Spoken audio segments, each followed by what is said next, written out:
Les porte-avions des États-Unis deviennent enfin les navires les plus puissants du monde. Ce pays a récemment dévoilé une arme révolutionnaire, un porte-avions équipé d'un laser extrêmement puissant, conçu pour contrer les menaces croissantes des missiles hypersoniques avec une puissance de feu sans précédent et une technologie avancée. En quoi ce nouveau porte-avions laser est-il supérieur au système de défense antimissile classique? Quelle est son efficacité contre les missiles hypersoniques chinois? Rejoignez-nous pour découvrir les capacités du nouveau système laser puissant récemment présenté par les États-Unis. Les porte-avions ont d'abord prouvé leur importance pendant la Seconde Guerre mondiale. Lorsque le Japon a attaqué Pearl Harbor en utilisant des avions lancés depuis des porte-avions le 7 décembre 1941, cela a montré la puissance de ces navires. Après cela, les porte-avions sont devenus les navires de guerre les plus importants. Ils ont joué un rôle clé dans les grandes batailles navales dans le Pacifique, comme les batailles de Midway, de la mer de Corail et du golfe de Leyte. Ces bases aériennes flottantes ont été au cœur de la puissance offensive de la marine américaine pendant des années. Aujourd'hui, elles sont plus grandes et plus avancées que jamais, mais aussi plus vulnérables face au nombre croissant d'ennemis de l'Amérique, en particulier la marine chinoise, la marine de l'Armée populaire de libération. En conséquence, beaucoup se demandent si le coût massif de leur construction et de leur entretien est toujours justifié. La situation devient encore plus préoccupante. L'armée chinoise a créé des cibles en forme de porte-avions américains et d'autres navires de guerre américains dans le désert de Taklamakan, selon des photos satellites partagées par Maxar avec USNE News. Les cibles incluent une silhouette grandeur nature d'un porte-avions américain et de 2 destroyers de classe Harley Burke, construits dans la région de Ruoqiang, au centre de la Chine. Cette zone est proche d'un endroit que la Chine a utilisé en 2013 pour tester ses missiles anti-navires DF-21D, surnommés « tueurs de porte-avions ».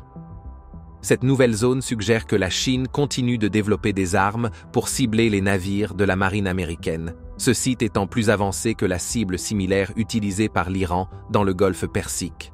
La cible de porte-avions semble être une surface plane sans caractéristiques clés, comme l'île, les ascenseurs pour avions ou les armes, selon les images de Maxar.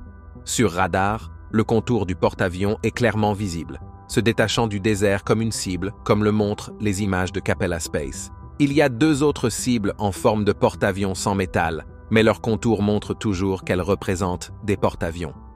D'autres cibles de navires de guerre sont plus détaillées, avec de nombreux poteaux verticaux qui pourraient être utilisés pour des instruments ou des réflecteurs radars imitant la structure du navire. L'installation possède également un grand système de rails, et une image du 9 octobre montrait une cible longue de 75 mètres avec un équipement avancé sur un rail de 6 mètres de large. La zone a été principalement utilisée pour les tests de missiles balistiques, selon un examen des images Maxar par All Source Analysis, une société de renseignement géospatial qui a identifié le site grâce à des images satellites. Les maquettes de navires de guerre américains, certaines sur rails et mobiles, pourraient être utilisées pour tester la détection et le suivi des cibles, bien qu'aucun signe d'impact de missiles n'ait été observé à proximité. L'installation détaillée, comprenant des capteurs autour des cibles, suggère que la zone pourrait être utilisée à diverses fins au fil du temps. Les images satellites montrent que la cible de porte-avions a été construite pour la première fois entre mars et avril 2019, reconstruite plusieurs fois et en grande partie démontée d'ici décembre 2019. Le site est redevenu actif fin septembre de cette année, avec la structure presque terminée début octobre. La Chine dispose de plusieurs programmes de missiles balistiques anti-navires gérés par la force de fusée de l'Armée populaire de libération. Le missile terrestre DF-21D peut atteindre des cibles à plus de 800 000 nautiques et possède une ogive manœuvrable pour frapper les navires. Le plus grand DF-26 a une portée d'environ 2000 milles nautiques.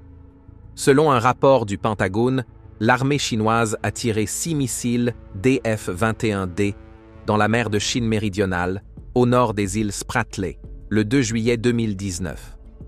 On pense que la Chine développe un missile anti-navire à plus longue portée, qui est apparu en 2016. Le DF-26 peut passer rapidement d'ogive conventionnelle à nucléaire et peut effectuer des frappes précises sur terre ou en mer, dans des zones comme le Pacifique occidental, l'océan Indien et la mer de Chine méridionale. En 2020, la Chine a testé ses missiles contre une cible mobile dans la mer de Chine méridionale. Mais cela n'a pas été officiellement confirmé. La Chine développe également un programme pour équiper ses bombardiers H-6 de la marine d'un grand missile anti-navire révélé en 2018. Ce missile, appelé CH-ASX-13, pourrait être le plus grand missile lancé par avion et pourrait porter une ogive hypersonique. Une autre plateforme de lancement de missiles anti-navires pourrait être le nouveau destroyer de grande taille de type 055 Renai de la Chine, que le rapport du Pentagone indique sera capable de transporter de tels missiles. Ce n'est pas la première fois que la Chine construit une cible de porte-avions dans le désert. Depuis 2003, une grande dalle de béton de la taille d'un porte-avions est utilisée comme cible au site d'essai de missiles de Shuangchengzi, régulièrement frappé et réparé. Le nouveau site dans le désert de Taklamakan, à 600 miles, est plus avancé, avec des cibles de navires qui ressemblent mieux à de véritables navires. Des questions subsistent sur les armes qui seront testées dans cette nouvelle installation, mais l'installation avancée montre que l'armée chinoise continue de développer des moyens de réduire l'efficacité des forces navales américaines près de la Chine, en se concentrant particulièrement sur les porte-avions américains. Le rapport du Pentagone de la semaine dernière indique que l'un des principaux objectifs de la force de fusée chinoise est de maintenir les porte-avions américains sous la menace de missiles balistiques anti-navires à travers le Pacifique occidental. Pour protéger son porte-avions extrêmement important, l'USS Gerald R. Ford, la marine américaine met en œuvre toutes les mesures possibles, l'équipant de l'arme laser la plus puissante jamais développée. L'USS Gerald R. Ford n'est pas un simple navire. C'est un vaisseau à propulsion nucléaire qui dispose de 2 réacteurs nucléaires, chacun pesant plus de 1000 tonnes. Ces réacteurs confèrent au navire une longévité exceptionnelle, lui offrant la capacité de fournir l'énergie nécessaire à une ville entière, sans interruption. Au cœur du navire se trouvent ces 2 réacteurs nucléaires, Bechtel A1B, qui génèrent environ 700 MW de puissance, soit l'équivalent de 952 000 chevaux-vapeur ou près de 2 millions de chevaux-vapeur, grâce à ces 2 moteurs électriques colossaux. Chaque moteur est de la taille de 4 camionnettes empilées, générant une puissance équivalente à 1 500 000 chevaux-vapeur. Ce navire flottant transporte plus de 60 avions de chasse, avions de soutien et tactiques, avec de la place pour jusqu'à 90. S'élevant à 25 étages au-dessus de l'eau et pesant 97 000 tonnes, soit 32 000 tonnes de plus que les plus grands cuirassés de la Seconde Guerre mondiale, c'est un véritable colosse. Parmi tous les porte-avions du monde, l'USS Gerald R. Ford détient le titre du plus grand porte-avions, ce qui lui permet de supporter divers avions, hélicoptères et drones, y compris les chasseurs de 5e génération les plus sophistiqués et avancés. Monté sur ce porte-avions se trouve un système d'armement Phalanx Close-In Weapon System Mark XV, un symbole incontestable d'excellence dans les systèmes d'artillerie anti-aérienne. Sa réputation illustre est bien méritée, car il dispose d'un taux de tir remarquable, capable de tirer jusqu'à 4500 projectiles par minute, avec une vitesse initiale de projectiles atteignant 3600 pieds par seconde. Lors d'engagements non offensifs, le Phalanx orchestre un ballet implacable de projectiles, évoquant la précision et la rapidité d'une performance semblable à un laser. Notamment, l'USS Gerald R. Ford possède un système d'armement de pointe, le système laser Laos de Lockheed Martin. Ce système de haute technologie puise une puissance redoutable dans le réacteur nucléaire du porte-avions, permettant une offensive soutenue contre des avions ennemis et des missiles à une distance considérable de 3 miles. La puissance dévastatrice du laser est suffisante pour perturber les systèmes électroniques des avions ou détruire les projectiles approchant l'USS Gerald R. Ford. Avec son pont d'envol massif de 5 acres et sa technologie de pointe, l'USS Gerald R. Ford est conçu pour dominer les mers bien au-delà des années 50. Cependant, en raison de sa taille immense, le porte-avions ne peut pas se déplacer avec l'agilité d'une voiture de course. Le navire dispose de presque 3 fois plus de puissance que les super porte-avions actuels des États-Unis, produisant environ 300 mégawatts d'électricité, selon la marine. Le voir sur l'eau revient à observer un bloc de New York se déplaçant à 34 miles par heure. Cependant, les nouveaux missiles de la Chine, dont certains peuvent voyager à plus de 5 fois la vitesse du son, pourraient rendre l'USS Ford et la flotte du Pacifique obsolètes.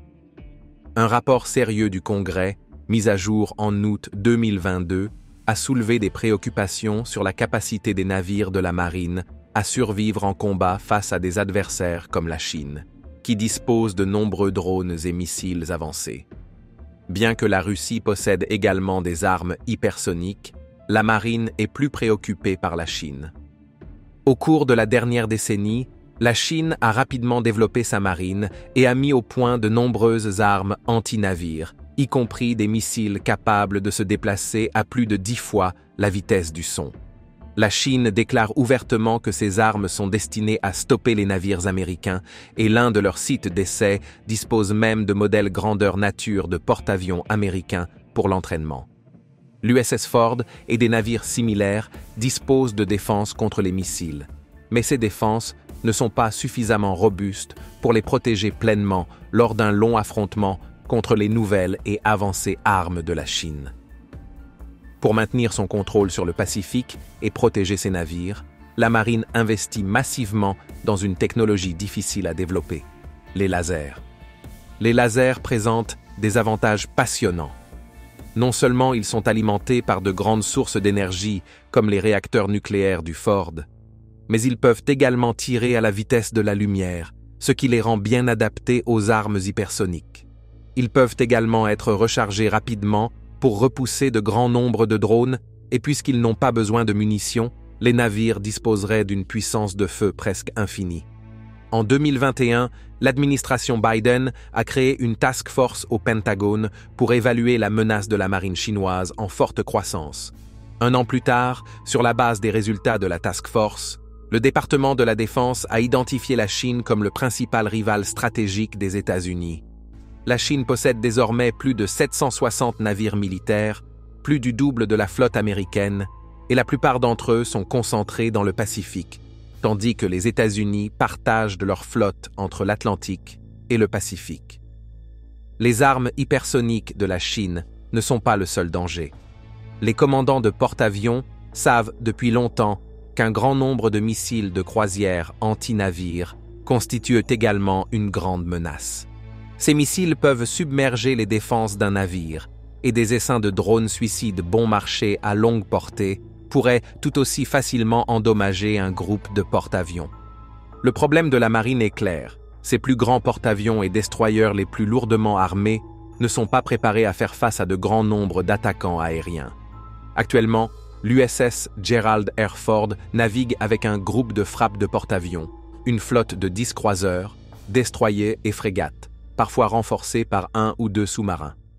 Au moins 2 de ces navires, généralement des destroyers de classe Arleigh Burke, sont spécialisés dans la défense aérienne. Ils utilisent des radars puissants pour détecter les menaces à plus de 200 miles de distance et sont équipés de missiles surfacières et du système Phalanx CIWS. Le système Phalanx utilise des canons Gatling à 6 canons de 20 mm guidés par radar, tirant 4500 balles par minute, similaires aux canons des chasseurs américains comme le F-16. Un groupe de frappe de porte-avions dispose de suffisamment d'équipement pour intercepter des dizaines de missiles à plus de 200 miles de distance. Cependant, il devient vulnérable une fois que les intercepteurs sont épuisés, car ces derniers doivent être stockés et remplacés après une bataille. Certains approvisionnements peuvent être réapprovisionnés en mer, mais les missiles ne peuvent pas être réapprovisionnés en mer, ils doivent être ravitaillés au port. Le Pentagone appelle cela un problème de profondeur de la magazine, ce qui signifie que les ennemis pourraient en profiter en submergeant les défenses avec de nombreuses attaques. Le Pentagone estime que la meilleure façon de se défendre contre les essaims de drones est d'utiliser des lasers. Contrairement aux lasers de Star Wars, les faisceaux laser réels n'explosent pas à l'impact, mais produisent plutôt une chaleur intense. À faible puissance, ils peuvent perturber les capteurs d'un drone et à puissance plus élevée, ils peuvent le brûler. Essentiellement, les lasers transforment l'énergie en munitions. Avec des réacteurs nucléaires comme ceux de l'USS Ford, les lasers pourraient potentiellement tirer des milliers, voire des dizaines de milliers de fois pour arrêter les attaques imminentes. Parce que les faisceaux laser se déplacent à la vitesse de la lumière, ils peuvent suivre et cibler des armes à grande vitesse, comme le DF-ZF hypersonique de la Chine, mieux que les missiles traditionnels. Les artilleurs n'auraient même pas besoin de prédire où sera la cible, comme c'est le cas actuellement. Les lasers sont également beaucoup moins chers. Le service de recherche du Congrès estime que tirer un laser haute puissance coûte entre $1 et $10, bien moins que les millions qu'il en coûte pour des missiles de défense. En 2014, la marine a installé le premier laser sur un navire pour des essais en mer. Installé à l'avant sur le pont du navire de transport amphibie USS Ponce, le système d'armement laser SEQ-3 de 33 kW avait un tube de tir rond et court, peint en blanc, avec 2 tubes plus petits pour les capteurs reposant sur ses épaules. À l'œil non entraîné, il ressemblait à un télescope d'astronome amateur, mais même cette version précoce et de faible puissance délivrait une puissance de feu impressionnante. Un deuxième laser, plus puissant, a commencé à être testé en 2019. En août 2022, la marine a installé son premier laser permanent sur un destroyer, l'Arleigh Burke-class Preble. L'arme, développée par Lockheed Martin, a une puissance de 60 kW et est intégrée au radar et au système de contrôle des armes avancées du navire. La marine l'appelle Helios, ou High Energy Laser with Integrated Optical Dazzler and Surveillance System. Les versions ultérieures pourraient être encore plus puissantes. La marine a reçu son premier système laser à haute énergie, appelé Helios, de Lockheed Martin au 3e trimestre de l'exercice fiscal 2022, et il est actuellement installé sur un destroyer de la classe Arleigh Burke qui bénéficie de mise à niveau selon un porte-parole de la société.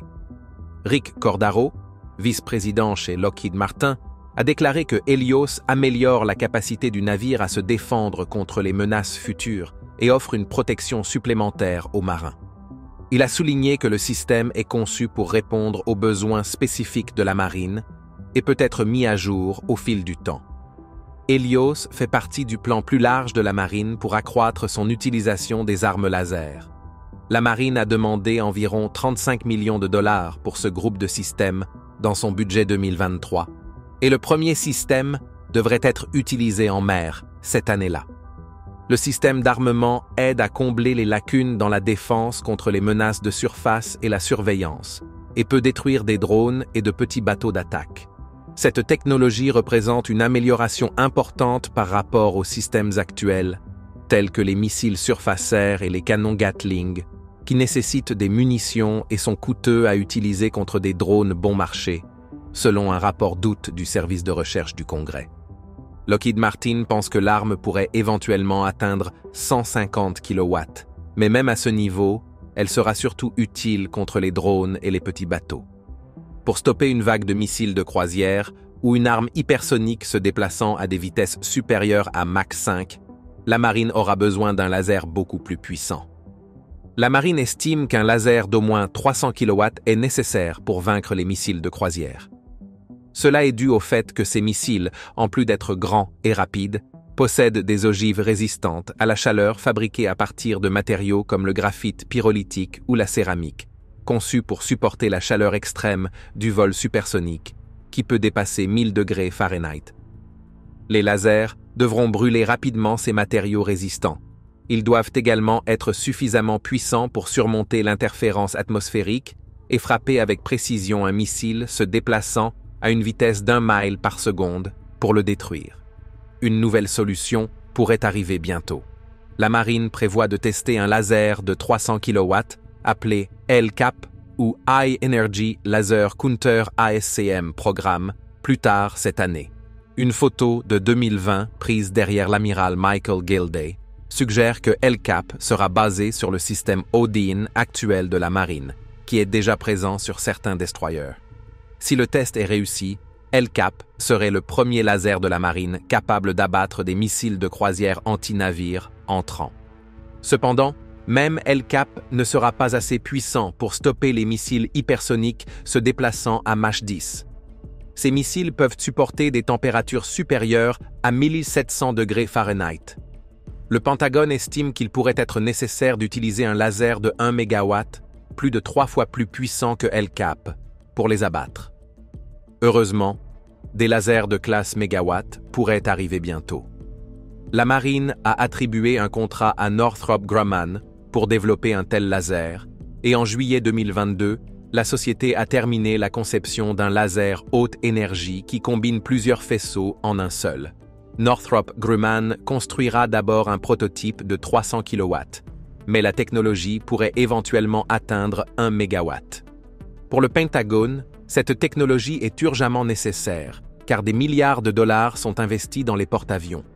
Avec l'amélioration rapide des armes anti-navires de la Chine, des navires comme l'USS Ford sont plus vulnérables qu'ils ne l'ont été depuis des décennies. L'avenir de la marine américaine pourrait dépendre de l'arrêt d'un seul missile hypersonique, mais la marine espère que ces nouveaux systèmes laser pourront détruire ces missiles à un coût beaucoup plus faible. Le Royaume-Uni travaille également sur un système laser, connu sous le nom de Dragonfire. Il a été présenté pour la première fois au public en 2007 lors de la conférence Defense and Security Equipment International à Londres.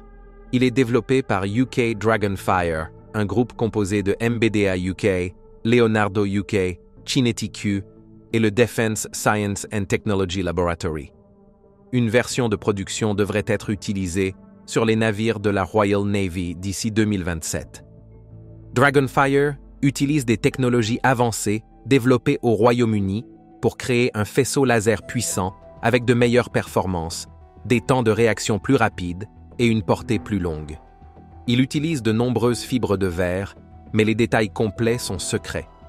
Le système laser comprend une caméra et un laser plus faible pour le suivi, monté sur une plateforme rotative.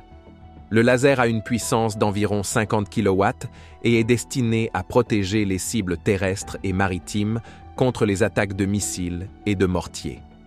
Il pourrait être alimenté par un nouveau système de stockage d'énergie, Flywheel Energy Storage System, en développement au Royaume-Uni et aux États-Unis. La portée exacte du laser est classifiée, mais chaque tir coûte seulement 50 €.